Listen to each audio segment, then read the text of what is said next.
وذرياته وبارك وسلم تسليما كثيرا كثيرا. أما بعد، أعوذ بالله من الشيطان الرجيم. بسم الله الرحمن الرحيم. يا أيها الذين آمنوا اتقوا الله حق تقاته ولا تموتن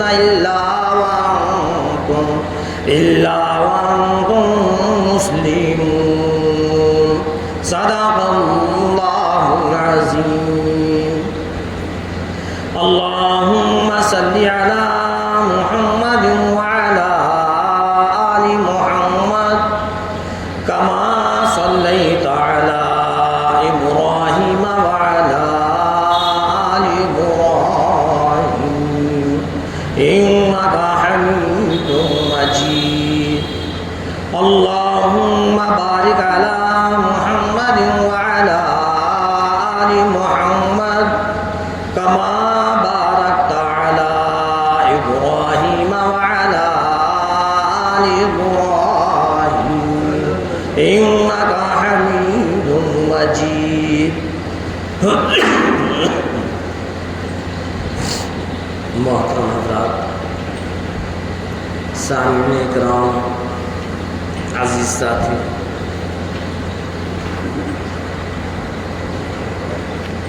پچھلے کئی ہفتے سے موت کے بارے میں ذکر چل رہا ہے، آخرت کے بارے میں بتلایا جا رہا ہے کہ آخرت کی فکر کرو. موت برحق ہے. ہم اور آپ سب جانتے ہیں، کسی بھی مذہب کا اور کسی بھی عقیدے کا انسان وہ بھی جانتا ہے کہ موت برحق ہے.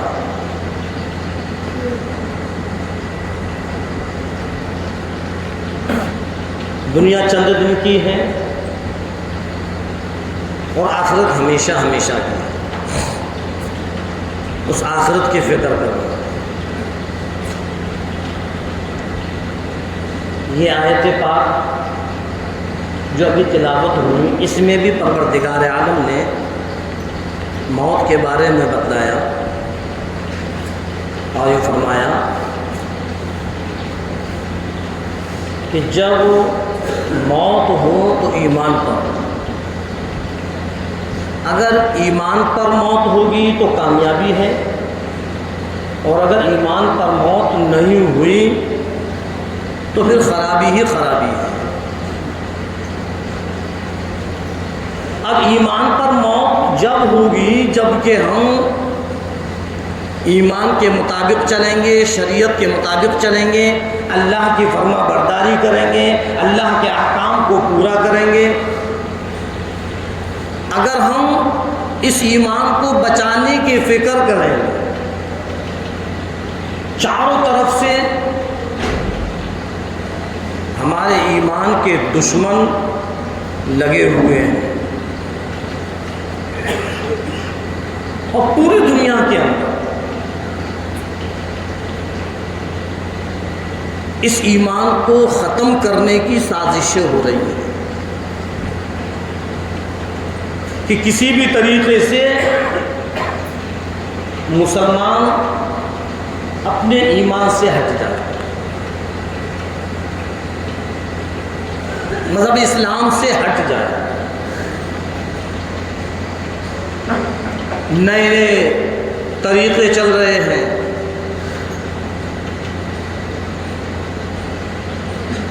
پلاننگ چل رہی ہیں، مشورے ہو رہے ہیں کہ مسلمان اگر ایمان سے ہٹ گیا تو وہ یہ سمجھتے ہیں کہ ہماری بہت بڑی کامیابی ہے. ہم آپ کو یہ سوچنا ہے کہ مرتے دم تک یہ ایمان ہمارے ساتھ ہے. اور یہ ایمان ہمارے ساتھ کب رہے گا؟ جب اللہ کا خوف، اللہ کا ڈر ہمارے دل کے اندر ہو۔ آج خدا کا خوف، خدا کا ڈر ہمارے دل سے نکل گیا۔ یہی تو وجہ ہے آج ہم خدا کی جو نافرمانیاں کر رہے ہیں، خدا کے احکام کو ہم پورا نہیں کر رہے، اللہ کے فرائضوں کو ادا نہیں کر رہے، اس کی وجہ یہی ہے کہ خدا کا خوف ہمارے دلوں کے اندر سے نکل چکا ہے، خدا کا ڈر نکل چکا ہے۔ اور اگر اسی طریقے سے ہم نافرمانیوں میں لگے رہیں گے تو کہیں ایسا نہ ہو کہ ایمان بھی ہم سے ختم ہو جائے۔ ہاں، اس ایمان کی فکر کرو کہ جب ہماری موت ہو تو ایمان کرو۔ جب بھی دعائیں کریں تو دعاؤں میں یہ دعا کریں، ہر نماز میں یہ دعا کریں کہ اللہ ہمارا خاتمہ ایمان پر فرما، تب ہی کامیابی ہے۔ اور اللہ کے رسول سرکار دو عالم صلی اللہ علیہ وسلم کے فرمان، حدیث پاک، اللہ کا فرمان، قرآن کریم، دونوں چیزیں ہمارے سامنے ہیں۔ ہم اگر ان کے مطابق چلیں گے تو انشاءاللہ ہمارا ایمان یہ باقی رہے گا، اور اگر ہم نے قرآن اور حدیث دونوں کو چھوڑ کر اپنی زندگی کے اندر غیروں کے طریقے کو لے آئے تو پھر ایک دن وہ ہوگا کہ ایمان سے بھی ہم ہاتھ دھو بیٹھیں، ایمان ختم ہو جائے گا۔ آج دیکھو، ہم اور آپ اپنی زندگیوں کو ٹٹول کر دیکھیں کہ کتنے غیروں کے طریقے ہماری زندگی کے اندر ہیں، کتنے ایسے طریقے ہیں جو نہ شریعت اسلام اجازت دیتی ہے ان طریقوں کی، نہ قرآن اجازت دیتا ہے، نہ حدیث پاک اجازت دیتی ہے، اور ہم ان طریقوں پر چل رہے ہیں۔ تو میرے عزیزوں، میرے دوستوں، میرے بھائیوں، میری ماں اور بہنوں، اگر ہم اسی طریقے سے غیروں کے طریقے پر چلتے رہیں گے تو ایک دن ایمان ہم سے چلا جائے گا، ایمان ختم ہو جائے گا۔ ان کی تدبیریں، ان کی سازشیں جو وہ کر رہے ہیں، وہ اپنی تدبیروں میں کامیاب ہو جائیں گے۔ وہ چاہتے یہی ہیں کہ کسی بھی طریقے سے اپنے ایمان سے ہٹ جائیں، اور آج ہم اور آپ غفلت کی نیند سوئے ہوئے ہیں۔ سب جانتے ہیں، سب کو پتا ہے کہ موت برحق ہے، اس کے بعد بھی ہم کو فکر نہیں ہے، ہماری آنکھیں نہیں کھل رہی کہ جب موت برحق ہے تو کہیں ایسا نہ ہو کہ یہ گناہ کرتے کرتے ہماری موت آ جائے، اور اگر گناہ کرتے کرتے ہماری موت آ گئی تو پھر ہمارا حشر کہاں ہوگا؟ اللہ کے رسول امام الانبیاء محبوب کبریا مدنی کریم صلی اللہ علیہ وسلم کا فرمان ہے، آؤ اے 15ویں صدی کے لوگوں، اے ایمان والوں، اے مسلمانوں، غیروں کے طریقے پر چلنے والوں، یہودی نصاراؤں کے طریقے کو زندگی میں لانے والوں، امام الانبیاء سرکار دو عالم صلی اللہ علیہ وسلم کے فرمان پر غور کرو۔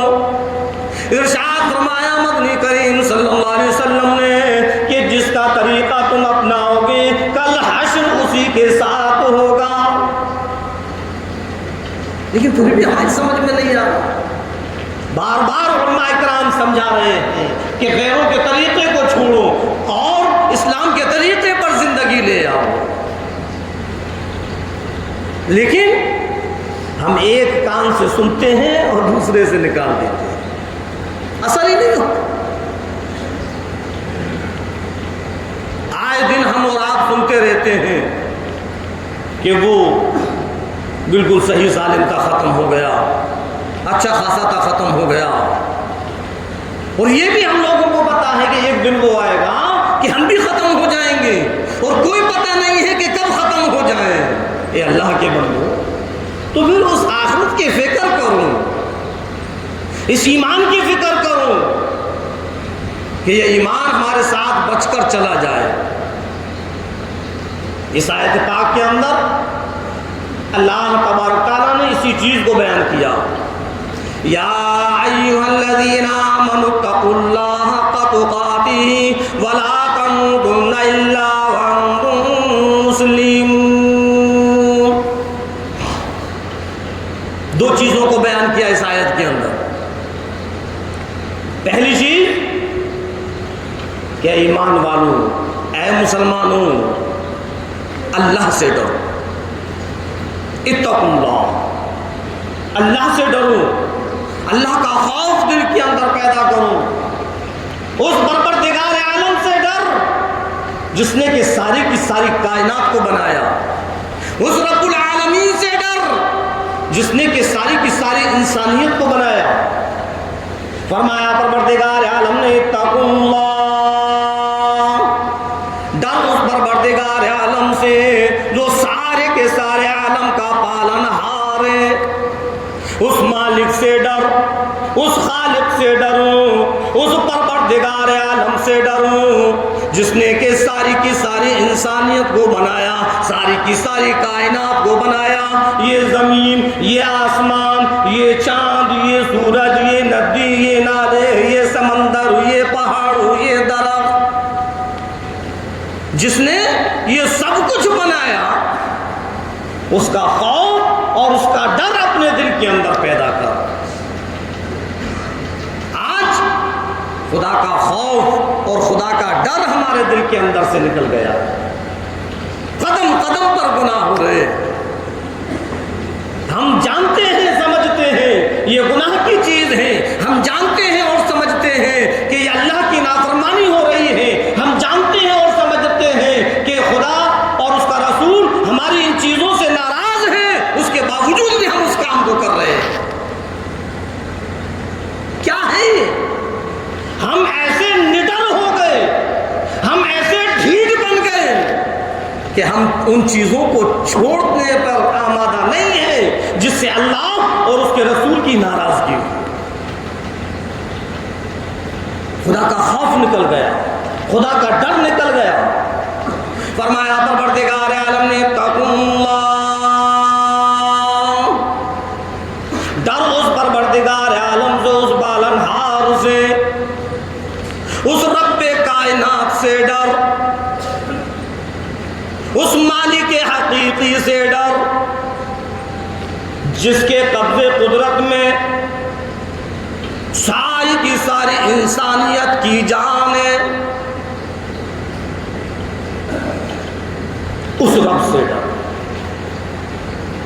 اور ڈرنے کا مطلب یہ نہیں ہے کہ ہم مسجد میں آئے، نماز پڑھی، دعا مانگی، توبہ کر لی، ڈر رہے ہیں، رو رہے ہیں، گڑ گڑا رہے ہیں، اور باہر جا کر پھر ہم اسی کام کو کر رہے ہیں. جی کیسا ڈر ہے؟ ڈرنے کا مطلب نماز پڑھتے پڑھتے بھی ڈر، نماز سے باہر بھی ڈر، امانت میں خیانت کرتے ہوئے بھی ڈرو، جھوٹ بولتے ہوئے بھی ڈرو، چوری کرتے ہوئے بھی ڈرو، لوگوں کی غیبت کرتے ہوئے بھی ڈرو، لوگوں پر الزام لگاتے ہوئے بھی ڈرو، لوگوں پر بہتان لگاتے ہوئے بھی ڈر، لوگوں کی برائیاں کرتے ہوئے بھی ڈر، امانت میں خیانت کرتے ہوئے ڈر، ہر وقت ڈر، ہر لمحہ ڈر. اتقوا اللہ، ڈر اس پروردگار عالم سے جو شہنشاہوں کا شہنشاہ. ہر وقت ڈر. اگر ہم کسی کو کوئی چیز ناپ اور تول کر دے رہے ہیں، فرمایا اس وقت بھی ڈر کہ کہیں کسی کے پاس کم نہ پہنچ جائے. کسی نے ہمارے پاس امانت رکھی، اب اس امانت میں خیانت نہ ہو جائے. اللہ کا خوف، اللہ کا ڈر پیدا تھا. ہاں، لوگوں کی برائیاں کر رہے ہیں، فرمایا اس برائی کرتے ہوئے بھی ڈر. رات اور دن جب چاہا ہم نے اپنی زبان سے جس کو چاہا گالی بک دی. فرمایا کہ گالی دیتے ہوئے بھی ڈر، لوگوں کو ذلیل اور رسوا کرتے ہوئے بھی ڈر، لوگوں کی عزت سے کھلواڑ کرتے ہوئے بھی ڈر. اتقوا اللہ، ڈر اس پروردگار عالم سے ہر وقت ڈر. تیرا ایک سانس بھی ایسا نہ ہو جس میں خدا کا ڈر نہ ہو. سوتے وقت بھی ڈر، اٹھتے ہوئے بھی ڈر، گھر میں بھی ڈر، باہر بھی ڈر، میدان میں بھی ڈر، سفر میں بھی ڈر. ہر وقت ڈر، ہر لمحہ ڈر. ایسا خوف ہمارے دل کے اندر ہو. اور خدا کی قسم، جب اللہ کا خوف ایسا دل کے اندر پیدا ہو جائے گا تو یہ ہمارے قدم پھر گناہوں کی طرف نہیں جائیں گے، یہ ہمارے ہاتھ پھر گناہوں کی طرف نہیں جائیں گے، یہ ہماری زبان سے پھر کوئی ایسا لفظ نہیں نکلے گا جس سے خدا اور اس کے رسول کی ناراضگی ہو.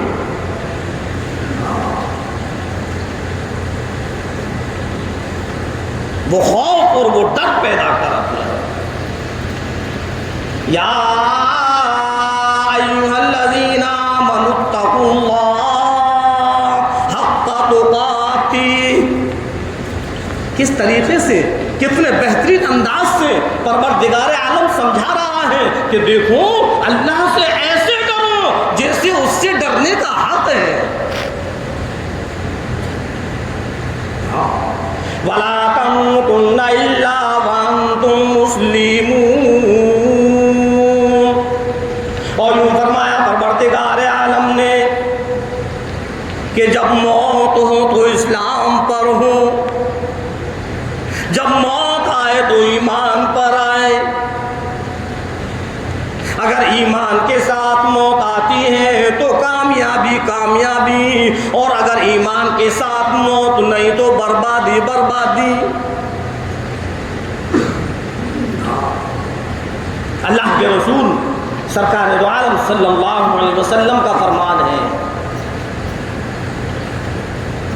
فرمایا سرکار دو عالم صلی اللہ علیہ وسلم نے کہ اس وقت سے ڈرو ماحول اس قدر بگڑ جائے گا کہ صبح کو انسان مسلمان ہوگا لیکن شام کو جب جنازہ نکلے گا تو کافر کا ہوگا. کون کہہ رہا ہے؟ سرکار دو عالم صلی اللہ علیہ وسلم فرما رہے ہیں اس وقت سے ڈرو، اپنے ایمان کی اس وقت فکر کرو کہ ماحول اس قدر بگڑ جائے گا کہ صبح کو مسلمان ہوگا شام کو کافر ہوگا. ایسا ماحول ہو جائے گا، ایمان ختم ہو جائے گا. اس ایمان کو بچانے کی فکر ہے. اگر ایمان ہمارے ساتھ ہے تو قبر کے اندر بھی ہمارے لیے کامیابی ہے، آخرت میں بھی کامیابی ہے. اور اگر ہمارے ساتھ ایمان نہیں ہے تو قبر سے ہی بربادی بربادی. اور موت ہر ایک کو آنا ہے. ایسا نہیں ہے کہ کوئی یہ کہہ دے کہ نہیں مجھے مرنا نہیں. سب کو مرنا ہے، سب کو دنیا چھوڑ کر جانا ہے. اور آخرت کی پہلی منزل بتلائی قبر. ہمیں ابھی اپنے قبر کی فکر نہیں کہ وہ قبر ہمارے لیے جہنم کا گڑھا ہے یا پھر جنت کا باغ ہے. دونوں چیزیں ہیں. آپ صلی اللہ علیہ وسلم نے فرمایا یا تو وہ جہنم کا گڑھا ہے یا جنت کا باغ ہے. جو نیک ہیں ان کے لیے جنت کا باغ بن جاتا ہے، اور جو گنہگار ہیں، نافرمان ہیں، خطا بار ہیں، مشرک ہیں، ایمان سے ہاتھ دھو بیٹھے ہیں، ان کے لیے وہ جہنم کا گڑھا بن جاتا ہے. ذرا سوچو، جس طریقے سے ہم اور آپ اپنے رشتہ داروں کو، اپنے عزیز و قارب کو، اپنے دوست احباب کو، اپنے ماں باپ کو، اپنی اولاد کو جس طریقے سے ہم قبر کے اندر اتار کر اور پٹھرے لگا کر اور مٹی ڈال کر ہم چلے آتے ہیں، ایک دن وہ ہوگا کہ ہم کو بھی اسی طریقے سے قبر کے اندر اتارا جائے گا اور پٹھرے لگا کر ہمارے عزیز ہیں، ہمارے رشتہ دار ہیں، ہم کو دفن کر کر آ جائیں گے. اب ہم ہوں گے اور وہ قبر ہوگی. ذرا غور کیا کرو کہ اس وقت کا عالم کیا ہوگا. وہ اندھیری کوٹری جہاں ایک سوراخ بھی نہیں ہوا جانے کے لیے اور روشنی جانے کے لیے. اے مسلمانوں، اگر کسی بند تہ خانے کے اندر ہم کو قید کر دیا جائے تو حال کیا ہوتا ہے؟ ارے وہ قبر کا گڑھا تو تہ خانوں سے بھی زیادہ خطرناک ہے. تہ خانے کے اندر تو کہیں سے کچھ آکسیجن مل جائے گا، کہیں سے کچھ روشنی آ جائے گی، کہیں سے کچھ ہوا آ جائے گی، لیکن وہ قبر کا گڑھا ہے. جب ہم اور آپ اس پر پٹھرے لگاتے ہیں، اپنی آنکھوں سے دیکھتے ہیں، تو موٹے موٹے ڈھیلے اور اس کے چاروں طرف لگا دیتے ہیں اور بالکل اس کو بند کر دیتے ہیں. اور اب تو اس کے اوپر چادر ڈال دیتے ہیں اور چادر ڈال کے پھر اس پر ڈھیلے لگا دیتے ہیں، پھر اس کو بند کر دیتے ہیں. اب کیا حال ہوگا اس اندھیری کوٹھری میں؟ یہ دنیا اور دنیا کی زیب و زینت سب کچھ نہیں ہے. اپنے قبر کی فکر کرو کہ قبر کے اندر ہمارا معاملہ کیا ہوگا. ایک بادشاہ شکار کر رہا ہے اور ایک جنگل کے اندر فقیر ہیں، بیٹھے ہوئے ہیں. بادشاہ پر نظر پڑی، مسکرا رہا ہے، چہرے پر مسکراہٹ ہے. فقیر نے بلایا، بادشاہ پہنچا کہ بڑی چہرے پر مسکراہٹ ہے، تو نے اپنی قبر کو دیکھا ہے؟ اگر تو اپنے قبر کے حالات کو دیکھ لے گا تو یہ ساری مسکراہٹ ختم ہو جائے گی. بادشاہ نے کہا اچھا کہ ہاں. وہ کیسے کہ آنکھیں بند کر. اس نے آنکھیں بند کی، پوری کی پوری قبر کیڑوں سے بھری ہوئی ہے. گھبرا گیا وہ، اس نے آنکھیں کھولی. یہ کیا ہے؟ یہ تیری قبر ہے. یہ تو سب کیڑوں سے بھری ہوئی ہے. فقیر کہنے لگے کہ ہاں. اب وہ اپنی شکار بھول گیا، اپنی مسکراہٹ بھول گیا، اس کے چہرے سے ہنسی ختم ہو گئی. اور وہ بادشاہ کہنے لگا کہ اللہ کے بندے، اے اللہ کے ولی، اب ذرا مجھ کو یہ بتلاؤ میں کون سا عمل کروں جس سے میری قبر صحیح ہو. کہ کچھ نہیں، اب یہ تیری قبر صحیح کیسے ہوگی وہ میں کل بتلاؤں گا. ابھی تم گھر جاؤ اور گھر جا کر صرف ایک کام کرنا کہ کیا کہ اپنے وزیر سے کہہ دینا کہ آج اس شہزادی کا بستر میرے کمرے کے اندر لگے. اس کے اوپر گھبراہٹ تھی اور وہ گیا. اور اس نے جانے کے بعد وزیر کو بلایا اور وزیر سے کہا کہ جاؤ خادماؤں سے کہنا کہ ہماری شہزادی کا بستر ہمارے کمرے کے اندر لگائیں.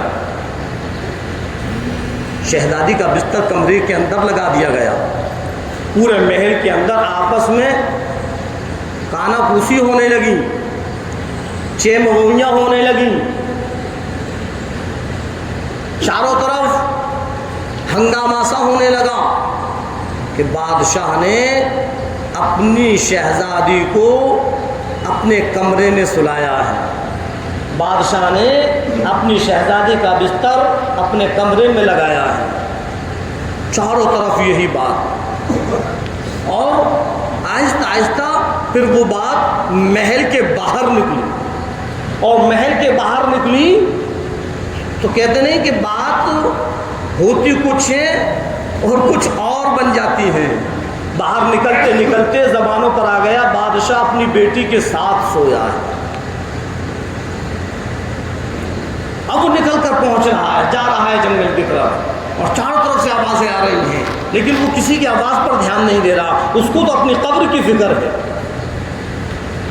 اب وہ فقیر کے پاس پہنچا اور فقیر سے کہا کہ بتلاؤ میری قبر کیسے صحیح ہوں, کہ جو کام میں نے بتلایا تھا وہ کیا کہ ہاں کیا, کہ آنکھیں بند کر. آنکھیں بند کی تو صرف ایک کیڑا اس قبر کے اندر ہے اور سارے کیڑے نکل چکے. بادشاہ نے کہا یہ کیا معاملہ, کہ ہاں ابھی ایک رہ گیا ہے زمین پر جس نے تیری برائی نہیں کی, اور جس نے برائی کی تھی ان کی قبروں میں تیری قبر کے کیڑے چلے گئے.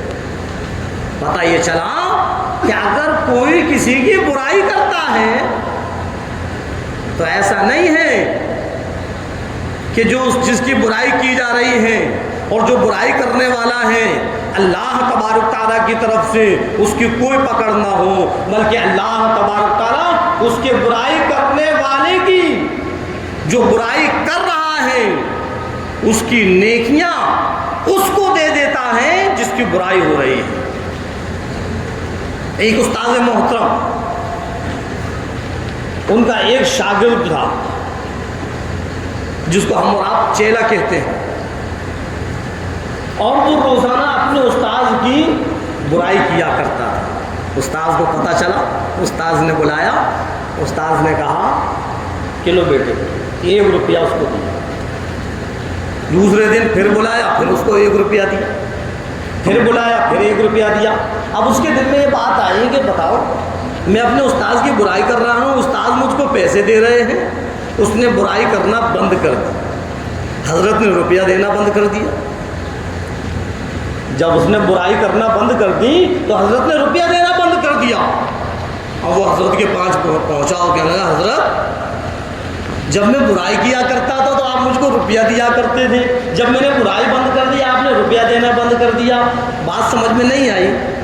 حضرت نے کہا کہ میں تو سودا کر رہا تھا, تم مجھ کو نیکیاں دیتے تھے میں تم کو روپیہ دیتا تھا, تم نے نیکیاں دینا بند کر دی میں نے روپیہ دینا بند کر دیا. یہ بات سمجھ میں آئی. جب کوئی کسی کی برائی کرتا ہے تو اس کی نیکیاں اس انسان کو دے دی جاتی ہیں جس کی برائی ہو رہی ہے. تو اسی طریقے سے اس کی قبر کے وہ سارے کیڑے ان لوگوں کی قبر کے اندر پہنچ گئے جنہوں نے اس کی برائی کی تھی. اور وہ فقیر کہنے لگے ابھی زمین پر ایک انسان ایسا ہے جس نے برائی نہیں کی ہے, اگر وہ برائی کر دیں تو یہ کیڑا بھی اس کی قبر میں پہنچ جائے گا. کون ہے وہ, کہ فلا فلا چوراہے پر ایک موچی جوتا کاٹ رہا ہے. تو اس نے اپنا فقیری لباس, اس نے اپنا شہنشاہی لباس اتارا اور پھٹے پرانے کپڑے پہن کر اور اپنے پھٹے پرانے جوتے پہن کر اور موچی کے پاس پہنچ جاتا ہے. یہ جوتا صحیح کرو, وہ جوتا صحیح کرنے لگے اور اپنے آپ کہتا ہے ابھی تم نے کچھ سنا نہیں, کہ کیا لے سب میں ہنگامہ ہے, پورے شہر میں ڈھڈورا پٹا ہوا ہے, سب بادشاہ کی برائیوں میں لگے ہوئے ہیں, تم کچھ کہتے ہی نہیں. تو موچی نے سر اوپر اٹھایا اور کہا کیا ہو گیا, کیا باپ بیٹے ایک کمرے میں, باپ اور بیٹی ایک کمرے میں نہیں سو سکتے؟ ارے باپ بیٹی کمرے میں ہی تو سوئے تھے, بستر تو الگ الگ تھے, تو کیا ہوا؟ اور تو اپنی قبر کا کیڑا میری قبر میں سرکانے کے لیے آیا ہے, چل یہاں سے دور ہوں. وہ بھی اللہ کے ولی تھے. جو اللہ کے ولی ہوتے ہیں نا, جو قطب ابدال ہوتے ہیں, وہ اپنے آپ کو چھپاتے ہیں, ہاں بڑی پوسٹ پر ہیں، لیکن کام کون سا ہو رہا ہے؟ اپنے آپ کو چھپا کر رکھتے ہیں وہ.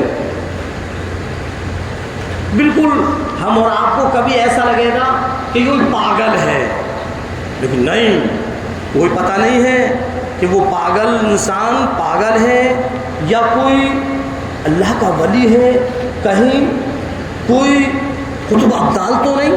اس لیے کہا جاتا ہے کسی بھی پاگل کو چھیڑنا نہیں چاہیے، نہ معلوم کون ہے. بہرحال تو میں بتلا رہا تھا کہ اپنے قبر کی فکر کرو. ہر ایک کو قبر میں جانا ہے. ہماری قبر کیسے صحیح ہو جائے، کیسے جنت کا باغ بن جائے، اس کی ہمیں فکر ہو. اور جب ہمیں اس کی فکر ہوگی تو پھر ہم سے نیک اعمال بنیں گے. جب ہم نیک اعمال کریں گے تو گناہ خود بخود ختم ہو جائے گا. ہمیں اس کی فکر، ہر ایک کو اپنے اپنے قبر کی فکر کرنا ہے، ورنہ قبر سے ہی پٹائی شروع ہو جائے گی. جب ہم اور آپ مردے کو قبر کے اندر اتار دیتے ہیں، ہم اور آپ تو چلے آئے، اب اس کے ساتھ کیا ہو رہا ہے؟ اللہ کے رسول سرکار دو عالم صلی اللہ علیہ وسلم نے فرمایا کہ اللہ تبارک تعالیٰ منکر نکیر کو پہنچاتا ہے اور پھر وہ اس سے سوال کرتے ہیں. ہاں، اور ایک جگہ آپ صلی اللہ علیہ وسلم نے ارشاد فرمایا کہ جب قبر کے اندر انسان کو اتارا جاتا ہے تو اگر وہ نیک انسان ہے، اللہ کا فرما بردار ہے، متقی پرہیزگار ہے، اللہ کے احکام کو پورا کرنے والا ہے، اللہ کے فرائضوں کو ادا کرنے والا ہے، نبی کے طریقے پر زندگی گزارنے والا ہے، تو اس کے لیے قبر کشادہ ہو جاتی ہے. اور وہ قبر اس مردے سے ہم کلام ہوتی ہے.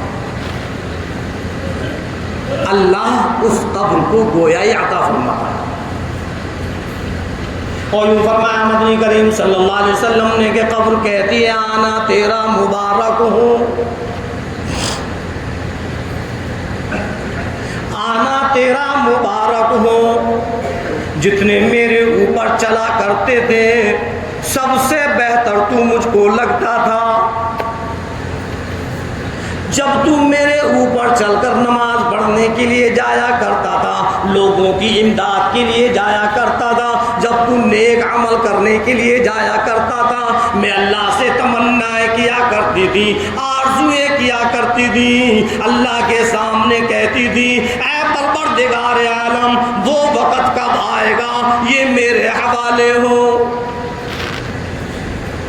اور اتنا کہنے کے بعد قبر کہتی ہے آ گیا وہ وقت، اللہ تبارک تعالیٰ نے تجھ کو میرے حوالے کر دیا، اب دیکھ میں کس طریقے سے تیرے ساتھ پیش آتی ہوں. فرمایا مدنی کریم صلی اللہ علیہ وسلم نے اتنا کہنے کے بعد قبر کشادہ ہو جاتی ہے، اتنی کشادہ ہو جاتی ہے، اتنی کھل جاتی ہے، منتہائے نظر جہاں تک دیکھ سکے دیکھ لو، اتنی کشادہ وہ قبر ہو جاتی ہے. وہ چھوٹا سا گڑھا جو ہم اور آپ جس کو کھودتے ہیں اور جس میں ہم اپنے مردے کو اتارتے ہیں، اللہ اس کو کشادہ کر دیتا ہے. اور فرمایا مدنی کریم صلی اللہ علیہ وسلم نے اگر کوئی گنہگار ہو، کوئی خطا بار ہو، کوئی اللہ کا نافرمان بندہ جب اس قبر کے اندر پہنچتا ہے تو وہ قبر کہنے لگتی ہے آنا تیرا نام مبارک، آنا تیرا نام مبارک ہو. جتنے بھی میرے اوپر چلا کرتے تھے، سب سے زیادہ برا تو مجھ کو لگتا تھا. جب تو لوگوں کے اوپر ظلم و ستم کیا کرتا تھا، جب تو لوگوں کی عزت کا کھلواڑ کیا کرتا تھا، جب لوگوں کے ساتھ تو دند پند کیا کرتا تھا، نماز کو چھوڑ کر تو دوسرے کاموں میں لگا رہتا تھا، غریب محتاج مسکین لاچار مجبور جب تیرے در پر آیا کرتے تھے، بجائے امداد کرنے کے تو ان کو بھگا دیا کرتا تھا، ان کو ذلیل کیا کرتا تھا، ان کو رسوا کیا کرتا تھا، ان کو تماچے لگایا کرتا تھا۔ میں اللہ سے تمنائیں کرتی تھی، میں اللہ سے آرزویں کرتی تھی، جب تو میرے اوپر رہ کر زناکاری کیا کرتا تھا، بدفعلی کیا کرتا تھا، جب تو چوری کیا کرتا تھا، جب تو قتل و قتال کیا کرتا تھا، میں اللہ سے تمنائیں کیا کرتی تھی، میں اللہ سے آرزویں کیا کرتا تھی، میں اللہ سے فریاد کرتی تھی، اے پروردگار عالم وہ وقت کب آئے گا یہ میرے حوالے ہو۔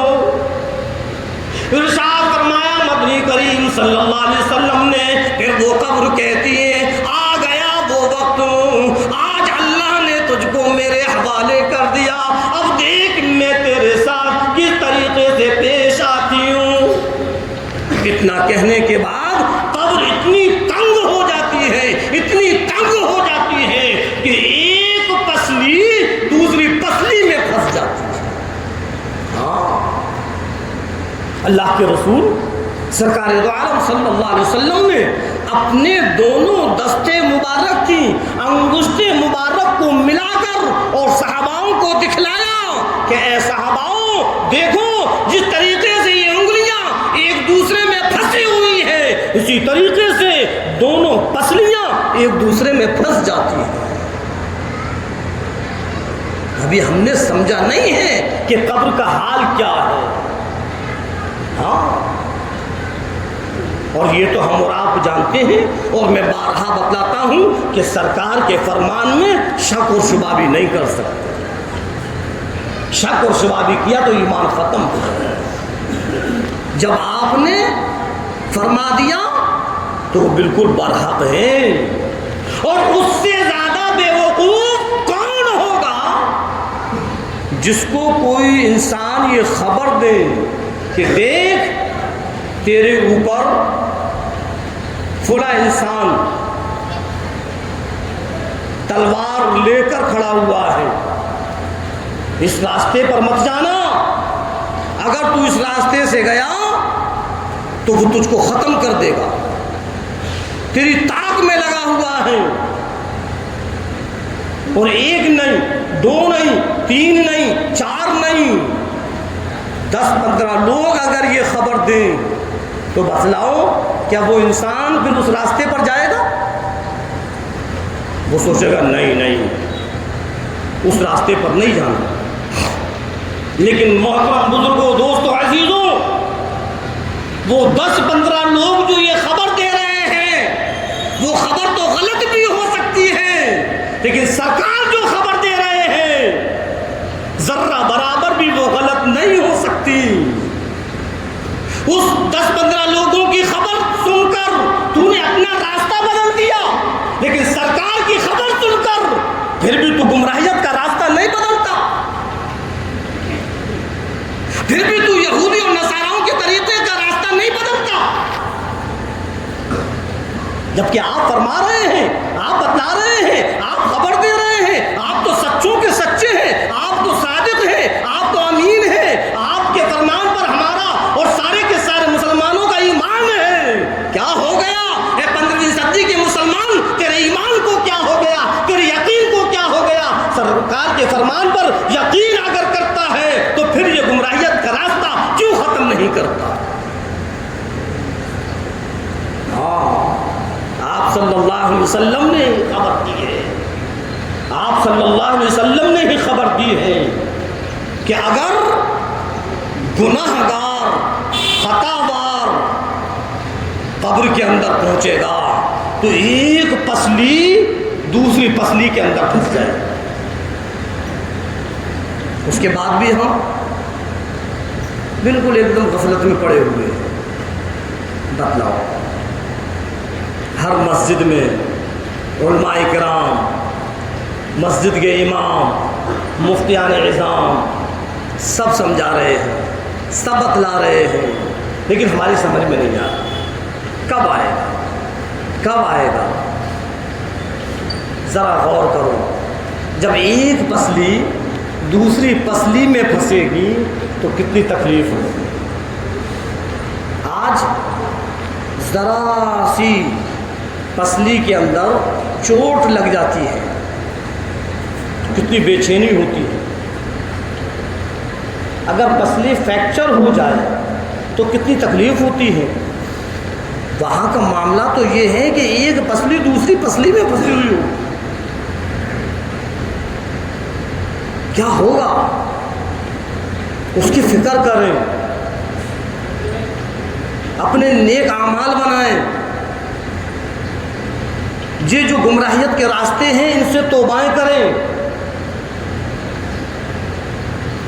جو یہودی نصاراؤں کے طریقے ہمارے زندگی کے اندر چلے آئے ہیں، اللہ کے سامنے روئیں، گڑ گڑائیں اور توبائیں کریں، اور سرکار دو عالم صلی اللہ علیہ وسلم کے طریقے پر زندگی گزاریں۔ آپ کے فرمان پر، اللہ کے فرمان پر ہم اپنے آپ کو لے آئیں، اللہ کے فرائضوں کو ادا کریں، اپنے نیک اعمال بنائیں۔ جب ہم اپنے نیک اعمال بنائیں گے تو انشاءاللہ قبر بھی صحیح ہوگی اور آخرت بھی صحیح ہوگی، ورنہ اسی طریقے سے اگر ہم غفلت میں پڑے رہے اور یوں ہی اسی طریقے سے دنیا کے اندر دنیا کی زیب و زینت کو دیکھ کر ہم دنیا میں الجھے رہے، ہم نے آخرت کی فکر نہ کی، ہم نے قبر کی فکر نہ کی، تو پھر ہم سے بڑا بیوقوف کوئی نہیں ہے۔ ابھی ہمارے پاس وقت ہے، اللہ رب العزت نے ہر انسان کو اس وقت تک مہلت دی ہے جب تک اس کے جسم کے اندر جان ہے، اور جب یہ روح نکل جائے گی، جب یہ جان نکل جائے گی، پھر ہمارے پچھتاوے سے بھی کچھ نہیں ہوگا۔ میدان حشر میں اللہ کے سامنے جب ہم اور آپ پہنچیں گے اور جب وہ گناہوں کی پوٹلی ہمارے سامنے آئے گی، اللہ کے رسول سرکار دو عالم صلی اللہ علیہ وسلم نے فرمایا کہ بندہ کہنے لگا الہی اے پروردگار عالم ایک بار اور دنیا کے اندر پہنچا دے، اب میں دنیا کو بالائے طاق رکھ دوں گا اور تیری ہی عبادت میں لگا رہوں گا۔ اللہ فرمائے گا نہیں، اب نہیں، جو ایک بار دنیا سے آ جاتا ہے دوبارہ اس کو دنیا میں جانے کی اجازت نہیں ہے۔ اب تو جو تم دنیا میں رہ کر جو اعمال بنا کر لائے ہو اب وہ دیکھو، اب اسی کے مطابق فیصلہ ہو۔ تو ابھی ہماری اور آپ کی آنکھیں کھلی ہوئی ہیں، ہمیں مہلت دی ہے پروردگار عالم نے، ہم اللہ سے توبائیں کریں، ہم دوسروں کو نہ دیکھیں، دوسروں کو دیکھ کر ہاں یہ بھی ہے کہ ہماری نظر دوسروں پر پہنچتی ہے، وہ ایسا کر رہا ہے، وہ یوں کر رہا ہے، وہ یوں کر رہا ہے۔ ارے ہمیں دوسروں سے مطلب کیا ہے؟ ہمیں اپنے آپ سے مطلب ہے۔ ہم کریں گے ہمارے ساتھ ہوگا، دوسرے کریں گے تو دوسروں کے ساتھ ہوگا۔ ہم اپنی قبر کی فکر کریں، ہم اپنی آخرت کی فکر کریں۔ ہاں وہاں قبر کے اندر کوئی نہیں ہوگا، وہاں تو صرف ہمارے اعمال ہوں گے، اور ہماری بدعمالیوں کی وجہ سے، ہمارے گناہوں کی وجہ سے جب اللہ ہم کو عذاب دے گا، اژدہے کو مسلط کرے گا، اور جب وہ ڈسے گا تو اس عذاب سے بچانے والا کوئی نہیں ہے۔ کچھ ایسے نادان مسلمان ہیں آج 15ویں صدی کے اندر، کچھ ایسے نادان مسلمان ہیں قبر کے اندر عہد نامہ رکھ دیتے ہیں، قبر پر اذان دے رہے ہیں، کچھ ایسے بھی ہیں مصلی رکھ دیتے ہیں۔ اب بتلاؤ، جیتے جی اس نے نماز نہ پڑھی، اب وہ قبر کے اندر نماز پڑھے گا؟ جیتے جی کبھی اس نے قرآن حدیث کو نہ دیکھا، اب وہ اس عہد نامے کو وہاں دیکھے گا؟ کیا مطلب ہے اس چیز کا؟ سوائے بے وقوفی کے کچھ اور نہیں ہے۔ وہاں تو صرف وہ اعمال کام آئیں گے جو زندگی میں ہم نے دنیا کے اندر کیے، اور کوئی عمل کام نہیں آئے گا کہ ایسا کر لے تو ایسا ہو جائے گا۔ ہاں، جو کام کرنے کا ہے، میں نے پچھلے جمعے کو بتلایا تھا کہ ہم پڑھیں اور ہم پڑھ کر ان کے لیے ایصال ثواب کریں۔ تو اگر تو گنہگار بندہ ہے تو اللہ ہمارے پڑھنے کی وجہ سے ان کے عذاب میں تخفیف کر دے گا، ان کے عذاب میں کمی کر دے گا، ہلکا کر دے گا۔ یہ نہیں ہے کہ وہاں ہم عہد نامہ رکھے آئیں اور نہ معلوم کیا کیا چیز رکھتے ہیں کہ جب وہ منکر نکیر آئیں گے اور وہ جب سوال جواب کریں گے تو یہ پڑھنا شروع کر دے گا۔ خام خواہی کی بات ہے نہیں، وہاں تو 3 سوال ہوں گے اور ان تینوں سوالوں کے جواب اگر ہم نے صحیح دے دیے تب تو پروردگار عالم کی طرف سے آواز آئے گی، سو جا، جیسے نئی نویلی دلہن سوتی ہے، اب قیامت سے پہلے تجھ کو کوئی اٹھانے والا نہیں۔ اگر ان تینوں سوالوں کے جواب صحیح دیے ہیں تب جنت کی کھڑکیاں کھول دی جائیں گی، خوشبودار، ٹھنڈی ٹھنڈی، بھینی بھینی ہوائیں آئیں گی، اور وہ اللہ کا نیک بندہ ان ہواؤں میں، ان خوشبوؤں میں سو جائے گا۔ اچھا، ایک چیز اور بتلاؤں، آج جب ہمارے اوپر تھکن ہو اور ہمیں کوئی سکون کی جگہ مل جائے، سمجھنا بات کو، بہت پوائنٹ کی بات بتا رہا ہوں، اگر ہمارے اوپر تھکن ہو اور کوئی سکون کی جگہ مل جائے اور ہمیں وہاں سلا دیا جائے اور ہر طریقے کا سکون ہو، تو بتلاؤ اٹھنے کا دل چاہے گا؟ اگر کوئی ہم کو اٹھائے گا تو ہم اس سے منع کر دیں گے، سونے دے، ابھی چل، ابھی کچھ نہیں، سونے دے۔ تو قبر کے اندر تو جو نیک بندے ہیں ان کو جنت کی کھڑکیاں کھول دی گئیں، ٹھنڈی ٹھنڈی ہوائیں ہیں، بھینی بھینی خوشبو ہے، کیسی مست نیند ہوگی۔ اب اس مست نیند کو چھوڑ کر کوئی دوبارہ دنیا میں آ سکتا ہے؟ کوئی آ سکتا ہے؟ نہیں۔ لیکن کچھ ایسے ہیں کہ ارے ان پر فلاں بابا آ گئے، فلاں بزرگ آ گئے۔ کہاں سے آ گئے؟ ارے وہ تو قبر کے اندر آرام کر رہے ہیں، وہ کیسے آ جائیں گے؟ بس نہ معلوم مسلمان کے عقل کو کیا ہو گیا، جو جیسا کہہ دے بس اس پر ہم یقین کر لیتے ہیں۔ کوئی بزرگ، کوئی ولی، کوئی ابدال کسی کے اوپر نہیں آتا۔ ہاں، کہتے نہیں میں ہوں فلاں، تم نے چادر مانگی تھی اور تم نے چادر مانگ کر تم چادر چڑھانے نہیں گئے، اس لیے میں آیا ہوں۔ اب وہ گھبرا گیا، اور ہاں اب جلدی تیاری کر رہا ہے کہ چلو چادر چڑھانے چلیں۔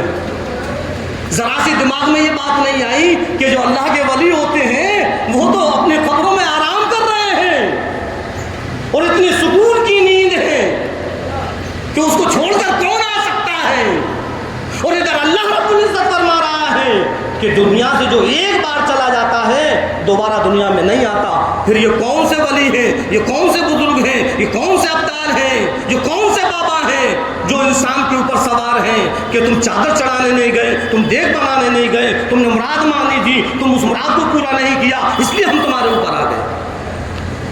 کچھ نہیں ہے. یہ صرف شیطانی باتیں ہیں. جو شیطان ہے وہ خود سوار ہو جاتا ہے اور وہ باباؤں کا نام لے کر کہتا ہے میں فلاں بابا ہوں، تاکہ تم اس کی باتوں میں الجھ کر اور پھر تم جاؤ مزاروں پر اور وہاں چادروں کو چڑھاؤ، ان سے مرادیں مانگو اور تم شرک کے اندر مبتلا ہو جاؤ، تمہارا ایمان ختم ہو جائے. اس لیے ان ساری کی ساری چیزوں سے توبہ کرنی چاہیے. ایک واقعہ، جب کسی انسان کو قبر کے اندر اتار دیا کرتے تھے کسی مردے کو، تو 3 دن کے اندر وہ مردہ زمین قبر میں سے نکلتا تھا اور لوگوں سے باتیں کیا کرتا تھا اور لوگ اس کو سنا کرتے تھے.